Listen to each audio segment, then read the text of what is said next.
Headlights sliced through the fog as three trucks rolled toward a lonely roadside diner glowing under a flickering neon sign. Inside, a black woman quietly wipes the counter, unaware that hate is about to walk through her door.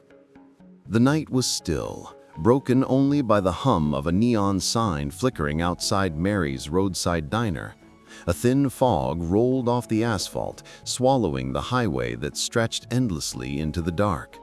Inside, the aroma of fresh coffee and frying bacon mixed with the faint hum of an old jukebox.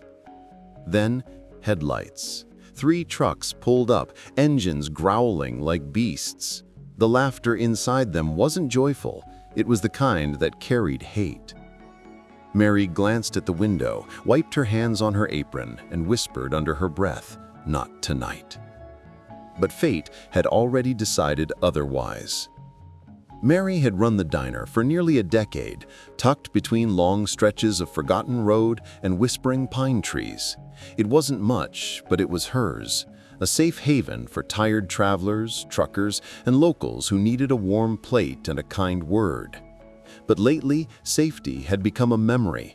Ever since a new group of young men started hanging around town, loud, restless, and angry, the diner had become their favorite target. They didn't like that a black woman owned the last business still standing on that stretch. They called her names she'd stopped reacting to years ago, spray-painted slurs on her trash bins, threw bottles through her fence, and every time she scrubbed the paint off or swept the glass away, she did it quietly, refusing to give them the reaction they wanted. Most folks in town had moved on or looked away. "Don't make it worse," they'd tell her. "You don't want trouble." But Mary had already seen worse, much worse. Before she served coffee and pie, she'd worn a uniform. She'd seen deserts that smelled like metal and death. She'd held dying soldiers' hands in her own.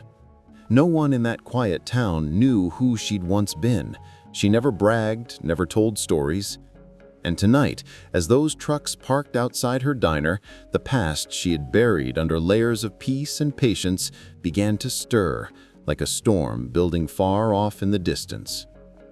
The first to step out was a tall man in a worn-out jacket, cigarette glowing between his fingers. Two more followed, younger, jittery, their laughter cutting through the night like glass. They walked toward the diner door with the swagger of men who thought they owned everything they touched. The bell above the door jingled. She didn't flinch. She wiped the counter slow and steady as they took their seats in the booth nearest the window. "Coffee?" she asked, her voice calm but low. They didn't answer. One of them leaned back, feet on the table, smirking. Another kicked the chair opposite him and muttered something under his breath. They weren't here for coffee. They were here for her. Minutes dragged like hours. The only sound was the clock ticking and the rain starting to tap against the window. The tall one finally spoke, his words coated in poison, loud enough for her to hear. The others laughed. Mary didn't respond. She turned, grabbed a towel, and started cleaning the counter again. But when she looked up, her reflection caught in the chrome napkin holder, and she saw him standing, walking toward her. He stopped just a few feet away, close enough for her to smell the cheap beer on his breath. "Didn't you hear me?" he sneered, slamming a hand on the counter. Mary didn't move. Her eyes stayed on his hand, calm, still, unshaken. And for a split second, something about her silence unnerved him. He turned to his friends, forcing a laugh. "She's scared," he said. "They're always scared."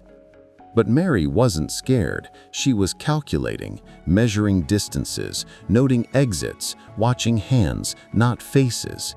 The instincts never left her. When the second man stood up, knocking his chair back, her heart stayed steady. She glanced toward the back door, 20 feet, knives on the counter 3, frying oil still hot, closer. They were about to cross a line they couldn't uncross. The tall one leaned in, whispering something cruel, and reached across the counter. His fingers brushed her wrist, and that's when the change happened. The look in her eyes went from patient to dangerous, the kind of calm that comes before a lightning strike. One motion, fast, fluid, practiced. She grabbed his wrist, twisted, and sent him sprawling against the counter with a sharp crack. He yelled, clutching his arm. The others froze. Mary didn't shout, didn't gloat. She just looked at them, eyes cold, steady, marine steel. "Leave," she said quietly. But hate never listens to reason. The second one lunged forward, but before he could reach her, the scalding oil from the fryer was already in her hand, a warning splash, not enough to maim, but enough to burn fear into his mind forever. He screamed. The other man bolted for the door, and just like that, the storm inside the diner broke. The leader scrambled to his feet, his arrogance gone, replaced by shock and fury. He reached for something inside his jacket, a flash of metal glinting under the diner lights. But Mary was faster. Years of combat training came back in a rush, not rage, just precision. She kicked the counter door open, swept his hand aside, and sent the weapon clattering across the floor. He lunged again, but she sidestepped, caught him by the collar, and drove him backward into the wall with controlled force. He hit the ground, gasping for air. Mary stood over him, calm, breathing steady, her shadow tall against the diner's fluorescent glow. The others hesitated at the door, frozen between shame and disbelief. "Get him out," she said. They obeyed. No one argued. No one looked back. The trucks roared to life moments later, tires spinning gravel into the night. When the noise faded, Mary finally exhaled, the first real breath she'd taken since they arrived. She looked at the broken cup on the floor, the overturned chair, the splattered oil. It wasn't pride she felt, it was sorrow. She'd built this place as a refuge, a symbol that peace could exist in a world that once thrived on violence. But hate had found its way here too, like it always did. She turned off the lights one by one, the last glow fading over the diner sign outside. In the quiet that followed, thunder rolled far away, as if the heavens themselves had witnessed what just happened. The next morning, the sheriff's cruiser pulled up outside the diner. Word had spread fast, whispers about the black woman who took down 3 men in her diner. Some called her a hero, others said she was lucky. The sheriff stepped inside, taking off his hat. He'd known Mary for years, but never asked much about her past. Now, looking at the bent metal chair and the bruise on her arm, he finally understood the quiet strength she carried. "Everything all right?" he asked. Mary nodded. "Everything's fine." He studied her for a moment. "You sure you don't want to press charges?" She shook her head. They already learned what they came for. After he left, she stood at the window, watching the horizon glow orange with sunrise. The sign outside buzzed softly. Mary's Roadside Diner, open 24 hours. The place looked the same, but she knew something had changed. Not just in her, but in the town. By noon, a few locals stopped by.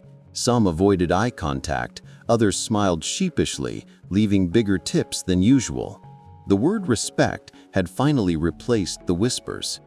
Mary didn't want fame or revenge or attention.